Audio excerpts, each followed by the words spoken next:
મારું નામ પલ્લવી છે. હું એક એવા ગામમાં જન્મી હતી જ્યાંના રિવાજો ખૂબ જ અલગ હતા. હકીકતમાં તો ખૂબ જ વિચિત્ર હતા. મને મારા ગામની વિધિઓ અને રીતિ રિવાજો વિશે બહુ ખબર ન હતી.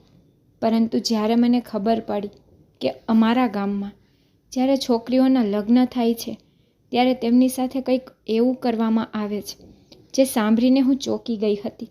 કારણ કે જ્યારે હું 12 વર્ષની હતી ત્યારે હું ખૂબ જ નિર્દોષ હતી અને મારા ગામના રિવાજો વિશે મને કંઈ ખબર ન હતી. મારે ભણવું હતું અને હું ગામના સરપંચની દીકરી હતી. મારા પિતા ખૂબ જ અમીર હતા અને આખા ગામના નિર્ણયો મારા પિતા જ લેતા હતા. ગામના તમામ લોકો મારા પિતાને ખૂબ જ ઇજ્જત આપતા હતા. અમારો પરિવાર ઘણો મોટો હતો. મારા પરિવારમાં મારી 2 ફઈ અને નાના કાકા હતા. મારી દાદી પણ હતી, પણ દાદા આ દુનિયામાં ન હતા. કાકાને એક દીકરી હતી જે મારી ઉંમરની હતી અને એક દીકરો જે મારાથી મોટો હતો. હું મારા માતા પિતાની એકમાત્ર દીકરી હતી. મારા જન્મ પછી મારી માતાને ફરીથી સંતાન ન થયું, તેથી જ મારા માતા પિતા બંનેએ મને ખૂબ જ લાડ લડાવ્યા. મારા મોઢામાંથી નીકળેલ તમામ ઈચ્છાઓ પૂરી થતી હતી. મને શહેરમાં જઈને શહેર જેવું જીવન જીવવાનો બહુ શોખ હતો. મને વાંચન અને લખવાનો પણ ખૂબ શોખ હતો. તેથી જ નાનપણથી જ હું મારા પિતાને કહેતી હતી કે મને બહાર ભણવા મોકલો. જ્યારે હું તેની એકમાત્ર દીકરી હતી, તેથી જ તે મને પોતાનાથી દૂર મોકલવા માંગતા ન હતા અને દર વખતે તું અમારી લાડકી દીકરી છે તેમ કહીને મને ટાળી દેતા હતા. મેં મારા માતા પિતાને કહ્યું કે મારે ભણવું છે અને ડૉક્ટર બનવું છે અને મારા ગામના લોકોને મદદ કરવી છે. મારે મફત સારવાર કરવી છે. મને લોકોની સેવા કરવી ખૂબ ગમે છે અને પિતાજી, તમે મને શીખવ્યું છે કે આપણે હંમેશા લોકોની સેવા કરવી જોઈએ. તેથી હું આ રીતે લોકોની સેવા કરવા માંગુ છું. મારા પિતા મારી વાત સાંભળીને ચૂપ થઈ જતા હતા. મેં મારા પપ્પાને આશ્વાસન આપ્યું હતું કે થોડા વર્ષોની વાત છે. જ્યારે હું ડૉક્ટર બનીને ઘરે પાછી આવીશ ત્યારે તમારું માથું ગર્વથી ઊંચું થઈ જશે. ગામ લોકો તમને અને તમારી દીકરીને પણ સાથે માન આપવા લાગશે. મારા પિતાજી મારી નિર્દોષ વાતો સાંભળી ક્યારેક હસી પડતા અને ક્યારેક તેમાં ધ્યાન પણ ન આપતા. અત્યારે હું ગામડાની શાળામાં ભણતી હતી, પણ હું શહેરની ખાનગી શાળામાં ભણવા માંગતી હતી, કારણ કે અમારા ગામમાં માત્ર સરકારી શાળાઓ હતી. તેથી મને ખુશ કરવા માટે મારા પિતાએ મને શહેરની એક શાળામાં દાખલ કરાવી. પરંતુ ડ્રાઈવર મને ત્યાં મૂકવા આવતો અને મને પાછી લેવા પણ આવતો હતો. ફ્રી ટાઈમમાં હું મોબાઈલ જોતી હતી. જ્યારે હું મોબાઈલમાં વિદેશની કોલેજો અને યુનિવર્સિટીઓ જોતી તો મને પણ વિદેશમાં ભણવા જવાનું મન થતું હતું. તેથી મેં નક્કી કર્યું હતું કે હું ભણવા માટે વિદેશ જઈશ. હું મારા પિતા પાસે ખૂબ જ જીદ કરતી હતી. તેમણે મને કહ્યું, દીકરી, મેં તારી વિનંતી પર તારું એડમિશન શહેરમાં લીધું છે અને હવે તું ઈચ્છે છે કે હું તને વિદેશ ભણવા મોકલું. આવું ક્યારેય ન બની શકે. મને ખબર નહોતી કે હું તેને 1 કે 2 વાર કહીશ તેનાથી તે સંમત નહીં થાય. તેથી જ મેં ઘરમાં ખાવા પીવાનું બંધ કરી દીધું, જેના પર મારા માતા અને પિતા બંનેએ મને વિદેશ મોકલવા સંમત થયા. મને વિદેશ ભણવા મોકલવા કોઈ તૈયાર ન હતું. મેં ખૂબ જ મુશ્કેલીથી બધાને તૈયાર કર્યા હતા. નાની ઉંમરે પણ મારી ઈચ્છાઓ પૂરી થઈ જતી હતી. પણ હવે મારા પિતાએ કહ્યું કે આ ખાનગી શાળામાં 1 વર્ષ પૂરું કર્યા પછી જ તેઓ મને વિદેશ ભણવા મોકલશે. વિદેશમાં મારા પિતાના મિત્ર હતા. મારા પિતાએ તેની સાથે વાત કરી હતી. આ રીતે મારું વિદેશ જવાનું સપનું પૂર્ણ થવાનું હતું. હું ત્યાં હોસ્ટેલમાં રહીને ભણવા માંગતી હતી. અમારા ઘરમાં મારા ફઈની લગ્નની તૈયારીઓ પૂરજોશમાં ચાલી રહી હતી. મારા ફઈનો સંબંધ અમારા જ ગામમાં નક્કી થયો હતો. અમારા ગામમાં સગાઈની રસમ હોતી ન હતી. સંબંધ ફાઇનલ થતાં થોડા દિવસો બાદ જ લગ્ન કરી દેવામાં આવતા હતા. પણ મેં જોયું હતું કે જે દિવસથી મારા ફઈના લગ્ન નક્કી કર્યા તે દિવસથી તે ખૂબ જ દુઃખી થવા લાગી હતી. હું સમજી શકતી ન હતી કે તે શા માટે દુઃખી હતી. હું અને મારી કાકાની દીકરી આખા ઘરમાં સાથે રમતા. તેનું નામ હંસિકા હતું અમે બંને એકબીજાના કઝિન હોવા છતાં એકબીજાના ઘણા સારા મિત્રો હતા. અંશિકા મારા દૂર જવા પર ખૂબ અફસોસ કરતી હતી. તે કહેતી, તું મને છોડીને ક્યાંય ન જા. પણ હું તેને કહેતી હતી કે તું પણ મારી સાથે આવ તો અમે બંને વિદેશ ભણીશું. હું ડૉક્ટર બનીશ અને તું પોલીસ બનજે. પર હંસિકાએ જવાની ના પાડી, કારણ કે તેને બાળપણથી જ અભ્યાસમાં રસ ન હતો અને તે આખો દિવસ રમતગમતમાં વ્યસ્ત રહેતી હતી. એક દિવસ મેં જોયું કે ઘરમાં ઘણો હંગામો મચી રહ્યો હતો. ફઈ કોઈ વાત પર ઝઘડતા હતા અને કોઈ રિવાજની વાત ચાલી રહી હતી. અમે સમજી શક્યા ન હતા કે શું થયું છે, કારણ કે અમને બંનેને ઠપકો આપીને અમારા રૂમમાં મોકલી દેવામાં આવ્યા હતા અને સાથે કહેવામાં આવ્યું હતું કે રૂમમાંથી બહાર ન આવવું. હવે અમારા ઘરમાં આવું જ થવા લાગ્યું. લગ્ન પહેલાં દર બીજા કે ત્રીજા દિવસે આવા ઝઘડા થવા લાગ્યા અને તે કેમ થતા હતા મને તે ખબર ન હતી.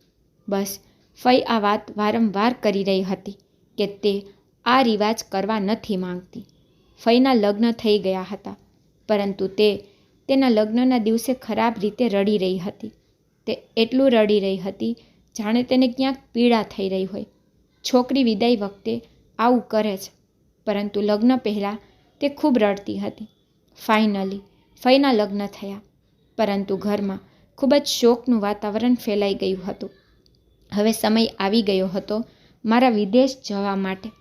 મારા પિતાએ વિદેશ શાળામાં ભણવાની તમામ વ્યવસ્થા કરી દીધી હતી. મારા જવા પર બધા ખૂબ જ દુઃખી હતા, પણ મેં કોઈક રીતે બધાને સમજાવ્યા અને પછી હું અમેરિકા આવી ગઈ. મારા પિતા અને કાકા મને અમેરિકા મૂકવા આવ્યા હતા. અહીં મારા પિતાએ મને તેમના મિત્રને સોંપી દીધી હતી. તે અંકલ ખૂબ સારા હતા. તેણે મને બધું સમજાવ્યું હતું અને તેની દીકરી પણ મારી શાળામાં ભણતી હતી. ફર્ક માત્ર એટલો હતો કે હું હોસ્ટેલમાં રહેતી અને તે તેના ઘરે જતી. આ રીતે તેમની દીકરી મારી ખૂબ સારી મિત્ર બની ગઈ અને તેમના પરિવારે મારી ખૂબ કાળજી લીધી. હું દરરોજ મારા પરિવાર સાથે ફોન પર વાત કરતી અને વિડીયો કોલ પણ કરતી. મારા માતા પિતાની આંખમાં આંસુ હતા અને કહેતા હતા કે દીકરી તો અમને છોડીને ચાલી ગઈ છે. તારા વિના ઘર ખાલી લાગે છે. ખબર નથી કેમ તને ભણવાનો આટલો શોખ કેમ છે. હું મારા પિતાને કહેતી હતી કે મેં તમને કહ્યું હતું કે મારે મારા ગામની લોકોની સારવાર મફતમાં કરવી છે. મારે આપણા જ ગામમાં સરકારી હોસ્પિટલ ખોલવી છે. મારા માતા પિતાને મારા પર ખૂબ ગર્વ હતો. મેં મારું ધ્યાન ભણવામાં લગાવી દીધું હતું. હું સારા નંબરે પાસ થતી હતી. આ રીતે ઘણા વર્ષો વીતી ગયા. હવે હું શાળામાંથી કોલેજમાં અને પછી યુનિવર્સિટીમાં આવી ગઈ હતી. આ રીતે થોડા વર્ષો વીતી ગયા અને હું મોટી થઈ અને મેં મારો અભ્યાસ પૂરો કર્યો અને લાયક ડૉક્ટર બનીને મારા ગામ પરત ફરી હતી. મને મારું જીવન ખૂબ ગમવા લાગ્યું, કારણ કે મેં મારું સપનું પૂરું કર્યું હતું. 12 વર્ષની ઉંમરથી લઈને 24 વર્ષની ઉંમરે હું મારા ઘરે પાછી આવી હતી. આ દરમિયાન હું મારા ઘરે બિલકુલ આવી ન હતી, ન તો રજાઓમાં કે ન તો મારા ઘરના કોઈ કાર્યક્રમમાં. મને ઘરે આવ્યાને ઘણા વર્ષો થઈ ગયા હતા. આ એટલા માટે હતું કારણ કે હું મારા અભ્યાસમાંથી બિલકુલ દૂર જવા માંગતી ન હતી. મારું સ્વપ્ન સાકાર થઈ ગયું હતું. આજે આટલા વર્ષો પછી મારે મારા ગામમાં જવાનું હતું. મારા પરિવારને મળવાનું હતું. મારા પિતાએ કહ્યું હતું કે તેઓ મને એરપોર્ટ પર લેવા આવશે. પપ્પા મને જોઈને ખૂબ જ ખુશ થઈ ગયા અને મને જોતાની સાથે જ ગળે લગાડી કહેવા લાગ્યા, મારી દીકરી તો મોટી થઈ ગઈ છે અને સુંદર પણ થઈ ગઈ છે. હું પણ મારા પિતાને મળીને ખૂબ જ ખુશ હતી. પણ મને એક વાતનું ખૂબ જ આશ્ચર્ય થયું કે મારા પપ્પા અને કાકા બધું એકસાથે કરતા હતા, કારણ કે તે ભાઈઓ વચ્ચે ઘણો પ્રેમ હતો. હું નાની હતી ત્યારે તે બંને મને છોડવા આવ્યા હતા. ત્યારે પણ બંને સાથે હતા. પણ આજે કાકા મને લેવા કેમ ન આવ્યા? આ પ્રશ્ન મારા મનમાં ઘૂમતો હતો. તેથી મેં મારા પિતાને પૂછ્યું કે કાકા મને લેવા કેમ ન આવ્યા? શું તે બીમાર છે અથવા તે કોઈ કામમાં વ્યસ્ત છે? મારા પ્રશ્ન પર પિતાએ તરત જ માથું નમાવ્યું અને બીજી વાતોમાં મને લગાવી દીધી. આ દરમિયાન હું કાકાની વાત સાવ ભૂલી ગઈ હતી અને પછી અમે ખુશીથી ઘરે આવ્યા. મારા સ્વાગત માટે મારી માતા અને દાદીએ ખૂબ જ સારી તૈયારીઓ કરી હતી. છેવટે હું સરપંચની પુત્રી હતી અને ડૉક્ટર બન્યા પછી આટલા વર્ષો પછી પોતાના ઘરે પાછી આવી હતી. મારા આગમનથી આખું ગામ ખુશ હતું. બધા ઉજવણી કરી રહ્યા હતા, કારણ કે બધા જાણતા હતા કે હું ગામમાં એક હોસ્પિટલ ખોલીશ અને ત્યાં તમામ ગ્રામજનોની મફતમાં સારવાર કરવામાં આવશે. મેં તેમને કહ્યું હતું કે હું તમારી અપેક્ષાઓ પર ખરી ઉતરીશ. હું ઘરમાં ગઈ ત્યારે દાદીએ મને જોતાં જ ગળે લગાડીને કહ્યું, દીકરી, તારા વિના આ ઘર ખાલી ખાલી લાગતું હતું. પરંતુ ઘરમાં પ્રવેશ્યા પછી પણ મને ખૂબ જ નવાઈ લાગી, કારણ કે માત્ર મારા દાદી, મારો ભાઈ અને મારા મમ્મી મને આવકાર આપવા દરવાજા પર ઊભા હતા અને મારા પિતા હતા જે મારી સાથે આવ્યા હતા. મારા બંને ફઈ મને મળવા આવ્યા ન હતા અને હું મારા કાકાના પરિવારને પણ ઘરમાં જોઈ શકતી ન હતી. છેવટે બધા ક્યાં ગયા? ઘરનું આખું વાતાવરણ જાણે બદલાઈ ગયું હતું. ઘરના વાતાવરણમાં શું થઈ ગયું તે હું સમજી શકી નહીં. ઘરમાં પ્રવેશતા જ મેં દાદીને પ્રશ્ન પૂછ્યો, દાદી, કાકા, બંને ભાઈ અને હંસિકા ક્યાં છે? અને કાકા મને એરપોર્ટ પર લેવા કેમ ન આવ્યા? તો દાદી મારો હાથ પકડી અંદર લઈ ગઈ. પછી દાદીએ મને કહ્યું કે બેટા, તારા કાકા અલગ ઘરે રહે છે. દાદીમાની વાત સાંભળીને મને નવાઈ લાગી. એટલામાં પાછળથી પિતાજી આવ્યા અને કહ્યું, અરે તેઓ થોડા દિવસથી દૂર તેના કોઈ સંબંધીના લગ્નમાં ગયા છે. થોડા દિવસો પછી આવી જશે. તું ચિંતા ન કર. જા, ઝડપથી ફ્રેશ થઈ જા. ત્યાર પછી બધા સાથે મળીને ભોજન કરીએ છીએ. દાદી પણ કહેવા લાગ્યા, હા દીકરી, તું જલ્દી ભોજન કરી લે. તે પછી અમે બંને દાદી અને પૌત્રી સાથે બેસીને ઘણી બધી વાતો કરીશું. પછી અમે સાથે બેસી ભોજન કર્યું હતું. આટલા વર્ષો પછી મારા ઘરે આવીને મારી માતાએ બનાવેલું ભોજન ખાઈ અને હું ખુશ હતી, કારણ કે માં એ મારી પસંદગી મુજબ બધું ભોજન બનાવ્યું હતું. પરંતુ મારા કાકા, કાકી અને બીજા બધા વિના ઘરમાં ખૂબ જ એકલતા અનુભવી રહી હતી. મને તે વારંવાર યાદ આવી રહ્યા હતા, કારણ કે કાકા અને કાકીએ ક્યારે હંસિકા અને મારામાં કોઈ ફરક કર્યો ન હતો. તે તેના બાળકોને જે રીતે પ્રેમ કરતા હતા તે મને અને મારા ભાઈને એ જ રીતે પ્રેમ કરતા હતા. પરંતુ ખબર નહીં હંસિકાને શું થયું, તે તો મારા સાથે વાત કરતી જ ન હતી. મારા કાકા અને કાકીના પરિવારમાંથી આજ સુધી કોઈએ મારી સાથે વાત કરી ન હતી. બાકી ઘરમાં દાદી, મમ્મી અને મારા ભાઈ અને પિતા ફોન પર વાત કરતા. મેં મારા માતા અને પિતાને ઘણીવાર પૂછ્યું હતું કે બાકીના બધા ક્યાં છે. મારે બીજા લોકો સાથે પણ વાત કરવી છે, પરંતુ આ લોકો દર વખત મને ટાળતા હતા. હું અનુભવી રહી હતી કે કંઈક ખોટું હતું. રાત્રિ ભોજન કર્યા પછી હું દાદીના રૂમમાં ગઈ અને તેમની પાસે સૂઈ ગઈ. દાદીમાં લાંબા સમય સુધી મારી સાથે વાત કરતા રહ્યા. અચાનક મને યાદ આવ્યું કે હું દાદીને તે લોકો વિશે પૂછું છું. મેં કહ્યું, દાદી, આ બધા છે ક્યાં? અને બંને ફઈ પણ મને મળવા આવ્યા નથી. તેને ખબર હતી કે તેની ભત્રીજી ડૉક્ટર બન્યા પછી આટલા વર્ષો પછી ગામમાં પાછી આવી રહી છે. તેમને મારું સ્વાગત કરવા ઘરે આવવું જોઈએ ને. હું દરેકને મળવા માટે ખૂબ જ ઉત્સાહિત હતી, પણ આ સાંભળી દાદીમાનો ચહેરો અચાનક નિસ્તેજ થઈ ગયો અને તેણે કહેવાનું શરૂ કર્યું, દીકરી, ઘરે કોઈ નથી. આટલી મોટી હવેલીમાં હું અને તારી માં એકલા રહીએ છીએ. તારા પિતા પંચાયતોમાં જતા રહે છે અને તારો ભાઈ પણ મોટે ભાગે ઘરની બહાર રહે છે. તારી માતા પણ ક્યારેક તારી નાનીના ઘરે જાય છે. આટલા મોટા ઘરમાં હું સાવ એકલી રહું છું. પણ હવે તું આવી ગઈ છે. જુઓ, અમે દાદી અને પૌત્રી ઘણી વાતો કરીશું અને એકબીજા સાથે રહીશું. હું તને આખું ગામ ફરવા લઈ જઈશ. અમારું ગામ સાવ બદલાઈ ગયું છે. હવે તું ગામ જોઈશ તો તું બહુ ખુશ થઈ જઈશ. મેં કહ્યું, દાદી, પણ બીજા બધા કેવી રીતે અને ક્યાં છે? તમે લોકો મને કેમ કંઈ કહેતા નથી? મને કોઈ કંઈ કહેવા તૈયાર નથી. હું તેના વિશે જાણવા માંગુ છું. કે અમારા આટલા મોટા પરિવારમાં કેટલા ઓછા સભ્યો બાકી રહ્યા છે. અમારા ઘરમાં હંમેશા ખૂબ જ ઉત્સાહ રહેતો. બધા સાથે રહેતા હતા. અમે સાથે ખાતા પીતા હતા. બહુ સારું લાગતું હતું. પણ હવે જ્યારે હું અહીં આવી છું ત્યારે મને લાગે છે કે ઘરનું આખું વાતાવરણ બદલાઈ ગયું છે. અને મારી બહેન, મારી મિત્ર હંસિકા ક્યાં છે?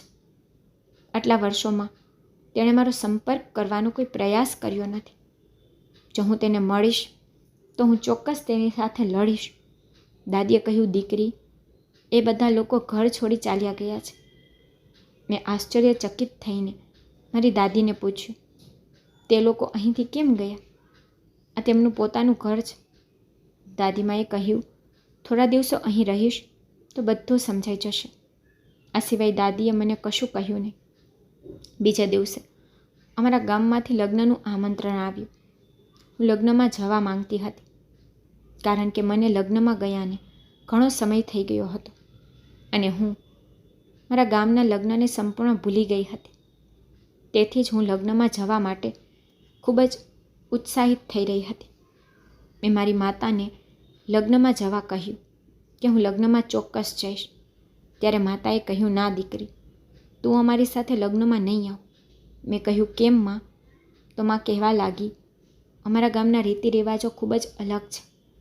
મેં મારી માતાને કહ્યું કે હું લગ્ન થોડી કરી રહી છું કે મારે તે રિવાજો કરવા પડશે. મારે ફક્ત લગ્નમાં હાજરી આપવી છે. મારા પ્રશ્ન પર મારી માતા ખાલી મૌન હતી. તેણે કોઈ જવાબ ન આપ્યો. અમારા ઘરે બીજું આમંત્રણ આવ્યું, જે ગામડાનું નહીં પણ શહેરનું હતું, જે મારી નાનીના ઘરેથી હતું. મારી નાનીનું ઘર શહેરમાં હતું અને મારી માતાના બધા સગા સંબંધીઓ અને મારી માતાનું માયકું શહેરમાં હતું. તે મારા કઝિનના લગ્ન હતા. માં કહેવા લાગી કે તું ત્યાં આવજે. મને ત્યાં બધાને મળ્યાને ઘણો સમય થઈ ગયો છે. મેં કહ્યું, પણ મારે બંને લગ્નમાં જવું છે, ગામમાં અને શહેરમાં, અને તમે મને રોકી શકતા નથી. આટલું કહી હું મારા રૂમમાં આવી. મારી માને શરૂઆતથી જ રોકટોક કરવાની આદત હતી, પણ મને મારો પરિવાર ખૂબ યાદ આવી રહ્યો હતો. ઘરમાં કોઈ મને તેના વિશે કંઈ કહેતું ન હતું. તેથી જ મેં વિચાર્યું કે હું આ વિશે જાતે જ માહિતી મેળવીશ. તેથી મેં અમારા ઘરની નોકરાણીને પૂછ્યું, જે અહીં લાંબા સમયથી કામ કરતી હતી. મેં તેની સાથે વાત કરવાનો પ્રયાસ કર્યો અને તેને પૂછ્યું કે ઘરના બીજા બધા લોકો ક્યાં ગયા છે. મારી વાત સાંભળીને પહેલાં તે ગભરાઈ ગઈ હતી અને મને કંઈ કહેવા તૈયાર ન હતી. પરંતુ જ્યારે મેં તેને પૈસાની લાલચ આપી ત્યારે તે મને કંઈક કહેવા તૈયાર થઈ. તેણે કહ્યું, જુઓ બિટિયા રાની, સરપંચજીને આ વિશે ખબર પડશે તો તે અમને કામમાંથી કાઢી મૂકશે. મેં તેને કહ્યું, આંટી, કોઈને કંઈ ખબર નહીં પડે. હું તમને વચન આપું છું. બસ તમે મને કહો, એ ઘરમાં મારી પીઠ પાછળ શું થઈ રહ્યું છે? તેને કહ્યું, હકીકતમાં તમારા ગયાના થોડા વર્ષો પછી આ ઘરમાં ઘણા હંગામા થતા હતા. તમારી પિતાની 2 બહેનો તમારા પિતા સાથે કોઈ સંબંધ નથી રાખતી અને તેમના ભાઈ, મતલબ તારા કાકા, મને ખબર નથી કે ઝઘડો શું હતો. બસ એક દિવસ ઝઘડો ઘણો બધો વધી ગયો અને તારા કાકા તેમના પરિવાર સાથે દૂર ક્યાંક રહેવા ચાલ્યા ગયા અને તેમનો બધો સામાન પોતાની સાથે લઈ ગયા. તારા કાકા એક વાત પર દલીલ કરતા હતા, કારણ કે જ્યારે તારી નાની ફઈના લગ્ન થયા ત્યારે પણ તારા કાકા તેની વાત મનાવવા માંગતા હતા અને તારા પિતા તે સ્વીકારવા તૈયાર ન હતા. તે શું હતું તે અમે જાણતા નથી, કારણ કે ઘરના તમામ નિર્ણયોમાં વડીલો હાજર હોય છે અને ઘરના કેટલાક વરિષ્ઠ સભ્યો હોય છે. અમને નોકરનેતો સ્તર પરથી દૂર કરી નાખવામાં આવે છે. તેથી હું તમને એટલું જ કહી શકું છું. આ સિવાય મને કંઈ ખબર નથી.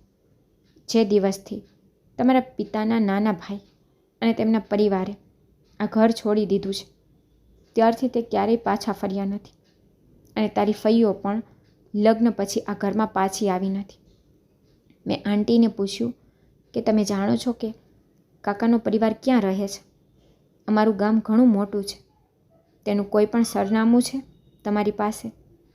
શું તમને ખબર છે કે તે અમારા ગામમાં ક્યાં રહે છે? તો હું તેને શોધું. આંટીએ કહ્યું કે હું તેના વિશે વધુ જાણતી નથી.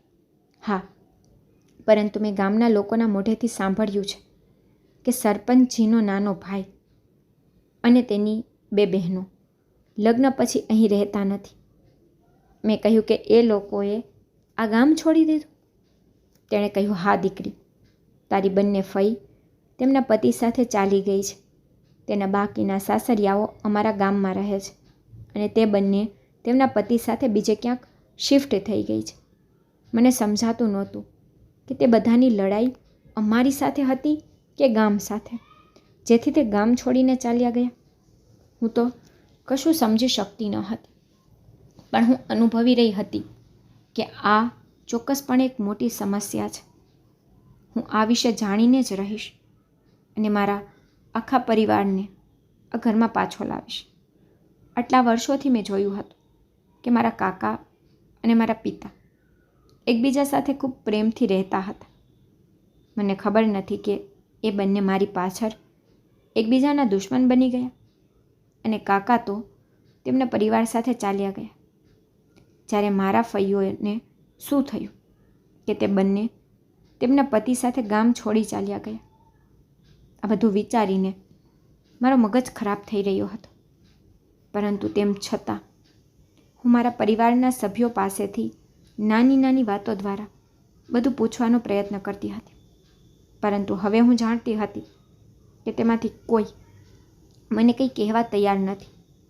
દાદી દર વખતે કહેતા હતા કે હવે તું આવી ગઈ છે અને તારી લગ્નની ઉંમર થઈ ગઈ છે, તને બધી ખબર પડશે. કેટલાક દિવસો આ રીતે પસાર થયા અને તે દિવસ પણ આવી ગયો જ્યારે અમારા ગામમાં લગ્નનો દિવસ હતો. હું ગામના લગ્નમાં જવા તૈયાર થઈ અને નીચે ગઈ અને મારા પિતાની નજર મારા પર પડી ગઈ તો તેમણે તરત જ કહ્યું કે મારી દીકરી ખૂબ જ સુંદર લાગી રહી છે, બિલકુલ ચંદ્રના ટુકડા જેવી દેખાય છે. પણ મારી દીકરી આટલું બધું પહેરીને ક્યાં જાય છે? મેં મારા પિતાને કહ્યું, આજે તમે લોકો ગામડાના લગ્નમાં જાઓ છો ને, તો હું પણ તમારી સાથે જાઉં છું. મારી વાત સાંભળીને મારા પિતાના ચહેરા પરથી અચાનક રંગ ઉડવા લાગ્યો. પછી મારી માતા મારા પિતાને બોલાવતી સામે આવી અને તેણે પણ મને તૈયાર થતી જોઈ તો તે પણ હોશ ગુમાવી બેઠી હતી અને મોટી મોટી આંખોથી મારી સામે જોઈ રહી હતી. પછી મારા પિતાએ કહ્યું, અમે કોઈ લગ્નમાં નથી જઈ રહ્યા. આટલું કહીને પિતા ફરીને પોતાના રૂમમાં ચાલ્યા ગયા. ખબર નહીં તેમને શું થયું. મેં મમ્મીને પૂછ્યું, મમ્મી, પપ્પાને શું થયું? અમે લગ્નમાં જઈએ છીએ તો તે શા માટે જવાની ના પાડે છે? છેવટે તે ગામના સરપંચ છે, તેના માટે લગ્નમાં જવું ખૂબ જ જરૂરી છે. માએ કહ્યું, તને કોણે કહ્યું કે આપણે લગ્નમાં જઈશું? મેં કહ્યું, માં, મેં તને તે દિવસે કહ્યું હતું કે હું તારી સાથે લગ્નમાં જઈશ, એટલા માટે હું તૈયાર છું. માં કહેવા લાગી, મેં તને કહ્યું હતું કે તું ગામડાના લગ્નમાં હાજરી આપી શકતી નથી, તું અમારી સાથે નાનીના ઘરે લગ્નમાં આવજે. મેં કહ્યું, પણ તમે જો મને લગ્નમાં નહીં લઈ જવા માંગતા હો તો હું જાતે જ લગ્નમાં જઈશ. મને લાગે છે કે તમે લોકો મારાથી કંઈક છુપાવી રહ્યા છો. છેવટે આ શું છે? બાકીના લોકો અને અમારા પરિવારના અન્ય લોકો ક્યાં છે તે વિશે મને કહેવામાં આવતું નથી. મને કોઈ કંઈ કહેવા તૈયાર નથી.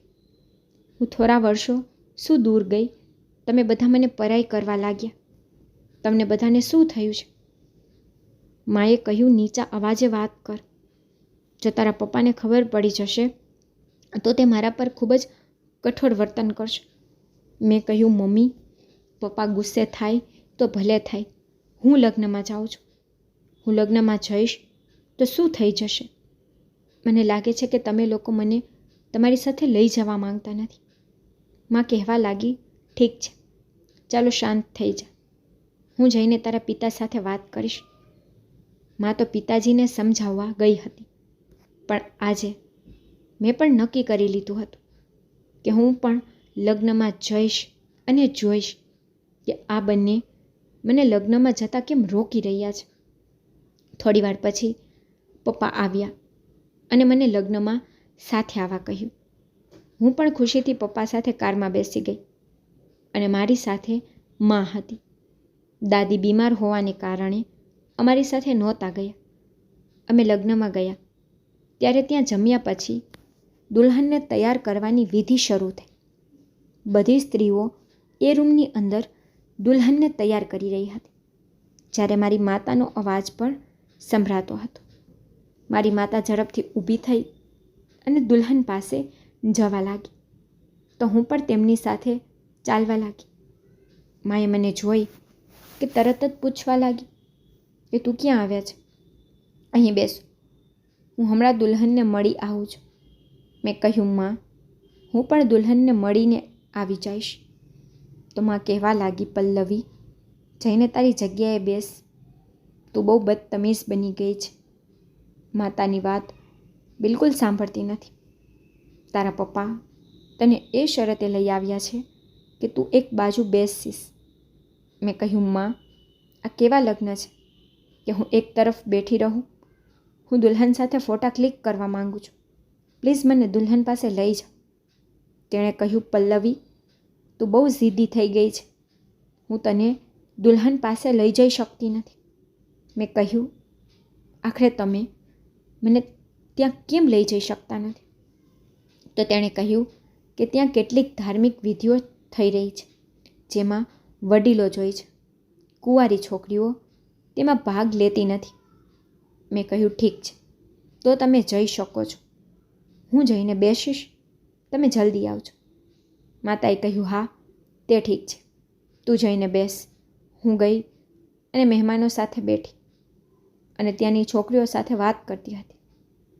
થોડીવાર પછી દુલ્હનને તૈયાર કરીને લાવવામાં આવી, પરંતુ દુલ્હનને જોઈને હું આશ્ચર્યચકિત થઈ ગઈ. દુલ્હન ખૂબ રડી રહી હતી. ખબર છે, દુલ્હન વિદાય વખતે રડે છે, પરંતુ આ દુલ્હન બહુ વિચિત્ર લાગતી હતી. તે ખૂબ જ ખરાબ રીતે રડી રહી હતી. એવું લાગતું હતું જાણે તેને ક્યાંક દર્દ હોય. તેને લાવીને મંડપમાં બેસાડવામાં આવી અને તે હજુ પણ રડી રહી હતી. તેની આવી હાલત જોઈને મારી સાથે હાજર છોકરીઓ પણ તેને જોઈને અજીબો ગરીબ વાતો કરતી હતી. મેં એક છોકરીના મોઢેથી સાંભળ્યું હતું કે અમને લગ્નમાં જવાનું બહુ ગમે છે, પણ ખબર નહીં કેમ લગ્ન કરવામાં આટલો ડર લાગે છે. મને સમજાતું નથી કે દુલ્હન સાથે આવું કેમ કરવામાં આવે છે. તેના મોઢેથી આવા શબ્દો સાંભળી હું ચોંકી ગઈ, પણ મેં પાછળ જોયું તો ત્યાંની છોકરીઓ ચૂપ થઈ ગઈ, કારણ કે ત્યાંના બધાને ખબર હતી કે હું સરપંચની દીકરી છું. તેથી મને ઘણું સન્માન આપવામાં આવી રહ્યું હતું. પરંતુ દુલ્હનને જોઈને મને લાગ્યું કે કંઈક ખોટું હતું. રાત્રિના સમયે હું દાદી પાસે સૂતી હતી, પણ તે દુલ્હનનો ચહેરો મારી સામે વારંવાર આવી રહ્યો હતો. દાદીમાએ મને જાગતી જોઈને પૂછ્યું, શું થયું પલ્લવી, તો સૂતી કેમ નથી? તો મેં મારી પરેશાનીનું કારણ દાદીમાને કહ્યું કે દાદી, અમારા ગામમાં શું થઈ રહ્યું છે? મહેરબાની કરીને મને બધું કહો. તે કહેવા લાગી, દીકરી, હું તને કશું કહી શકું તેમ નથી. હું એટલું જ કહીશ કે જ્યારે તારા લગ્નનો સમય આવશે ત્યારે તને બધું ખબર પડશે અને તને એ પણ ખબર પડશે કે બાકીનો પરિવાર ઘર છોડી કેમ ગયો. મેં દાદીમાને કહ્યું, દાદી, મારે અત્યારે લગ્ન નથી કરવા. તમને ખબર છે કે મારા લગ્નને ઘણો સમય લાગશે. આટલું ભણ્યા પછી મારે એક હોસ્પિટલ પણ બનાવી છે અને આખું સત્ય જાણવા માટે હું આટલા વર્ષો સુધી રાહ જોઈ શકતી નથી. પણ તે મને કશું કહેવા તૈયાર ન હતી. પણ મેં દાદીનો હાથ મારા માથા પર મૂક્યો અને કહ્યું, તમને મારી કસમ છે, મને બધું કહો. દાદીની આંખોમાં આંસુ હતા. પછી દાદીમાએ મને જે કહ્યું તેનાથી હું ચોંકી ગઈ. દાદીમાએ કહ્યું કે વાસ્તવમાં અમારા ગામમાં એક રસમ છે જે લગ્ન પહેલાં છોકરીઓ સાથે કરવામાં આવે છે, અને આ રસમ અગરબત્તીઓ સળગાવીને કરવામાં આવે છે. મને આઘાત લાગ્યો. મેં કહ્યું, આ કેવી રસમ છે દાદી? દાદીએ કહેવાનું શરૂ કર્યું કે આ રસમ દુલ્હનને તૈયાર કરતી વખતે કરવામાં આવે છે, અને ગામની તમામ વૃદ્ધ મહિલાઓ તેની સાથે હોય છે. તે છોકરીની કમરને અગરબત્તીઓ વડે સળગાવવામાં આવે છે, જેથી તે છોકરીની કમર પર અગરબત્તીઓના નિશાન રહે, કારણ કે આ નિશાનો તેના કુંવારાપનના હોય છે. આ રસમ પહેલાંના સમયથી ચાલતી આવે છે, અને તારા ફઈ જ્યારે મારી બંને છોકરીઓના લગ્ન થયા તો તે પણ આ રસમ વિશે જાણતી હતી. જ્યારે તે બંને બહેનોના લગ્ન થયા હતા, તેણે તેના ભાઈ સામે આ રસમનો વિરોધ કર્યો, કારણ કે તમારા દાદા પછી તારા પિતા આ ગામના સરપંચ, તેનું જ ગામમાં ચાલે છે. પણ તારા પિતાએ રસમ બદલવાની સ્પષ્ટ ના પાડી. વાત તેની બહેન પર આવી ગઈ હતી, પરંતુ તેમણે તેમના પૂર્વજનોના સન્માન અને પ્રતિષ્ઠા અને જૂના સંસ્કારોને બદલવાનો સ્પષ્ટ ઇનકાર કર્યો હતો. તેણે કહ્યું કે આ તો મારી બહેનોની વાત કરો છો. કાલે મારી પોતાની દીકરીની હશે તો પણ આ રસમ બદલશે નહીં. તારા કાકા પણ આ રસમની વિરુદ્ધ હતા, અને તેઓ પણ ઈચ્છતા હતા કે તેમની બહેનોને આ તકલીફ ન આપવામાં આવે. તારી ફઈ લગ્નના દિવસે અહીંથી ચાલી ગઈ હતી. આ પછી તેને તેના પતિ સાથે આ ગામ છોડવાનું નક્કી કર્યું, કારણ કે તેનો પતિ ભણેલો હતો અને તે ગામના રસમની પણ વિરુદ્ધ હતો. તેણે તેના પરિવારને છોડી દીધો અને બીજી જગ્યાએ શિફ્ટ થયા, અને બંને ત્યાં જ રહે છે. એ પછી તારી નાની ફઈને પણ આ જ વાતનો ડર હતો, એટલા માટે તે પણ લગ્ન પછી અમારા ઘરેથી ચાલી ગઈ. પરંતુ તેણે અમારી સાથેના તમામ સંબંધો ખત્મ કરી દીધા. તે પછી વાત આવી તારા કાકાની. તેને પણ તેની દીકરીની ચિંતા થવા લાગી કે તેની સાથે પણ આવું કરવામાં આવશે. તેને પણ આ રસમ ખત્મ કરવા બદલ તેના મોટા ભાઈની સામે ખૂબ વિરોધ કર્યો, પણ તારા પપ્પા રાજી ન થયા. તેથી તેણે તેના સમગ્ર પરિવાર સાથે પોતાનું ઘર અને ગામ છોડી દીધું. પણ તારા પિતાના હૃદયમાં સહેજ પણ અહેસાસ ન હતો કે આ એક રસમના કારણે તેનો આખો પરિવાર તેનાથી અલગ થઈ રહ્યો છે. તમે જાણો છો કે તમારા પિતા કેવા ઘમંડી વ્યક્તિ છે. તે ક્યારેય બીજા સામે પોતાને નીચો સાબિત કરવા માંગતો નથી, અને ગામમાં દરેક વ્યક્તિ તેના નિર્ણયોનું સન્માન કરે છે. આ જ કારણ છે કે બધાએ આ ગામ છોડ્યું છે, કારણ કે આ રસમ લગ્ન કરતી બધી છોકરીઓ સાથે ચોક્કસપણે કરવામાં આવે છે, જેથી તે તેનું કુંવારાપણું સામે લાવી શકે. આટલું કહીને દાદી જોર જોરથી રડવા લાગ્યા. તેણીએ કહ્યું કે મારા બધા બાળકો આ રસમના કારણે મને છોડી અને ચાલ્યા ગયા, અને ઘણી છોકરીઓ એવી છે જે આ કારણે લગ્ન કરવાથી ડરે છે, કારણ કે જ્યારે તેનું શરીર સળગાવવામાં આવે છે ત્યારે તે તડપી તડપીને રડે છે.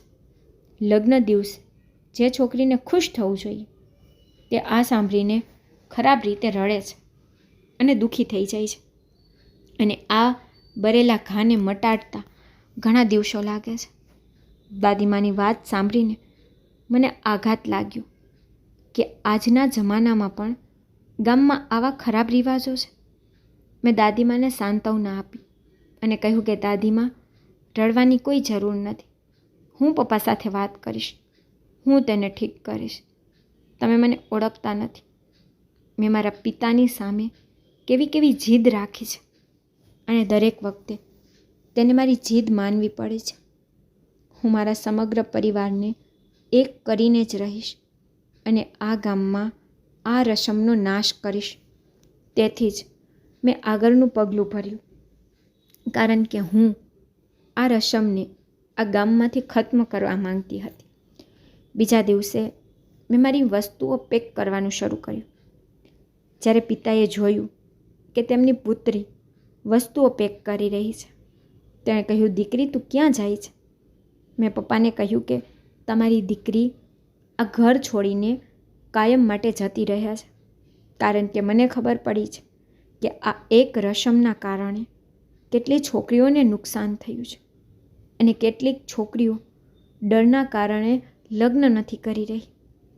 મારા પિતા કહેવા લાગ્યા, તો હવે તમે પણ બીજાઓની જેમ મારી સાથે આ રસમનો અંત લાવવા મારી સામે આવીને ઊભી છો? મેં કહ્યું, હા પપ્પા. શું એ દીકરીઓ તમારી દીકરીઓ નથી, જેની સાથે આટલા બધા લોકો આવું કરે છે, તે પણ લગ્નના દિવસે? અને તમારા ભાઈ બહેનો, તમે તમારી બહેનોની પીડા અંદરથી અનુભવી નહીં પપ્પા? આ નવો યુગ છે. જો આ કામ તમારા પૂર્વજોના સમયથી ચાલતું હોય તો એ જૂનો યુગ હતો. હવે આ યુગ મોડલ થઈ ગયું છે.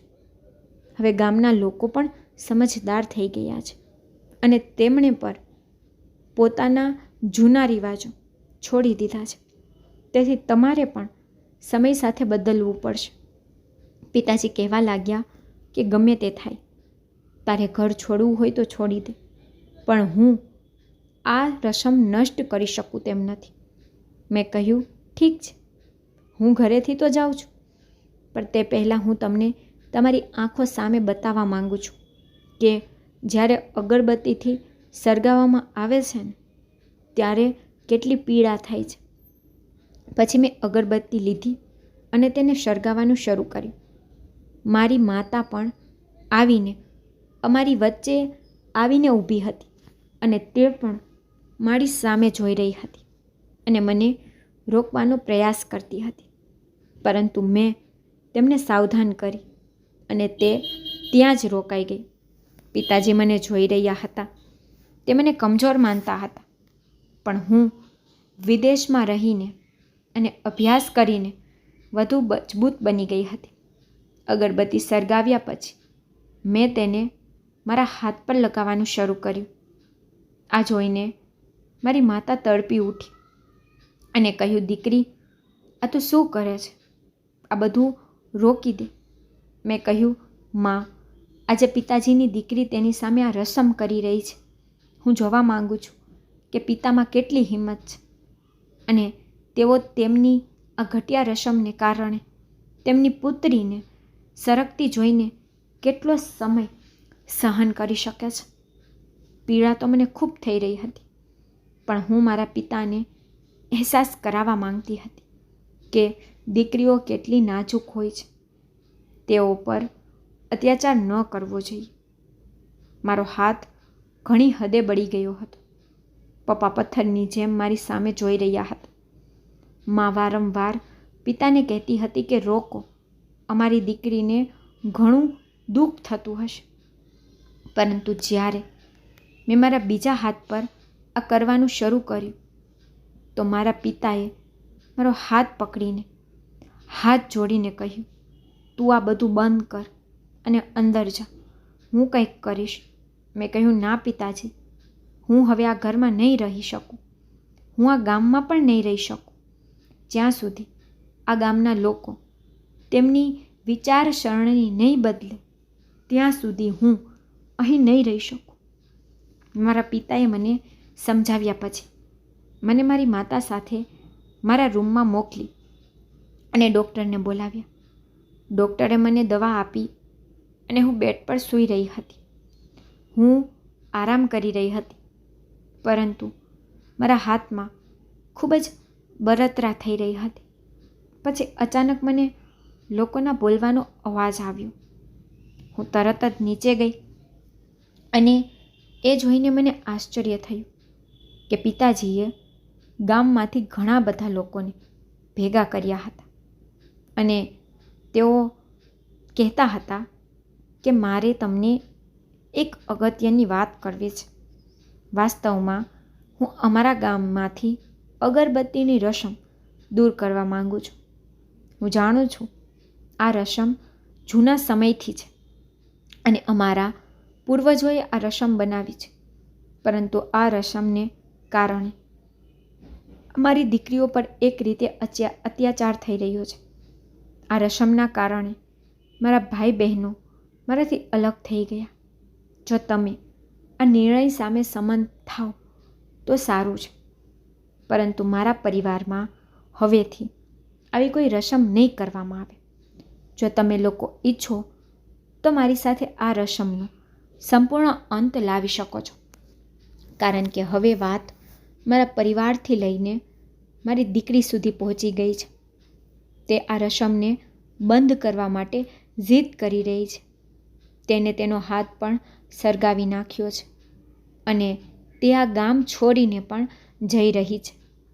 પછી તેમાંથી એક માણસ જે આ ગામનો જમીનદાર હતો એ કહેવા લાગ્યો, સરપંચજી, અમે તમારા નિર્ણયથી ખૂબ ખુશ છીએ. અમે પણ ઈચ્છતા હતા કે અમારા ગામમાં આ રસમ બંધ થવી જોઈએ, પણ તમારી સામે કોણ બોલી શકે? તેથી જ અમે તમારી સાથે આ વિશે ક્યારેય વાત કરી નથી. આ બહુ આનંદની વાત છે. હવે અમારી દીકરીઓ ડર્યા વગર લગ્ન કરી શકશે. બધા લોકો ખુશીથી ચાલ્યા ગયા હતા. હું ખુશ હતી કે પિતાએ મારી વાત માની. હવે મારા બધા સંબંધીઓને બોલાવવાનો વારો હતો. તેથી મેં મારા પિતાને કહ્યું કે હવે હું ઈચ્છું છું કે અમારો પરિવાર પહેલાંની જેમ સાથે રહે. એટલા માટે તમારે બધાને મનાવીને અહીં બોલાવવા પડશે. મારા પિતા ખૂબ જ અહંકારી હતા, કોઈની સામે ઝૂકતા ન હતા, પરંતુ મેં તેના હાથમાંથી ફોન લઈ લીધો અને ફોન પર બધાની પાસે માફી માંગી અને મારા પિતાને બળજબરીથી તેમના ઘરે લઈ ગઈ અને જબરદસ્તી તેમને બધાને મારી સાથે લઈ આવી. હું મારા પરિવારને પહેલાંની જેમ જોઈ ખૂબ ખુશ છું અને આ રસમ પણ બંધ કરી દેવામાં આવી છે. અમારા ઘરમાં હંસિકાની લગ્નની તૈયારીઓ થઈ રહી છે અને મેં મારું પોતાનું ક્લિનિક પણ બનાવ્યું છે, જ્યાં હું ગરીબોની મફતમાં સારવાર કરું છું. હવે અમારા ગામમાં સુખ સમૃદ્ધિ ફેલાયેલી છે. હું કહેવા માંગુ છું, જમાનો હવે ઘણો બદલાઈ ગયો છે. જો તમે પણ તમારા ગામમાં કે આજુબાજુના ગામડાઓમાં લોકોને આવા કાર્યો કરતા જુઓ તો કૃપા કરીને તેમને રોકો, જેના કારણે દીકરીઓ પર અત્યાચાર ન થાય. આવી રસમોથી કંઈ પણ પ્રાપ્ત થતું નથી. જો તમને મારી સ્ટોરી પસંદ આવી હોય તો લાઈક, શેર, સબસ્ક્રાઈબ જરૂરથી કરજો અને કમેન્ટમાં મને જરૂરથી કહેજો કે તમને મારી સ્ટોરી કેવી લાગે છે. Thank you.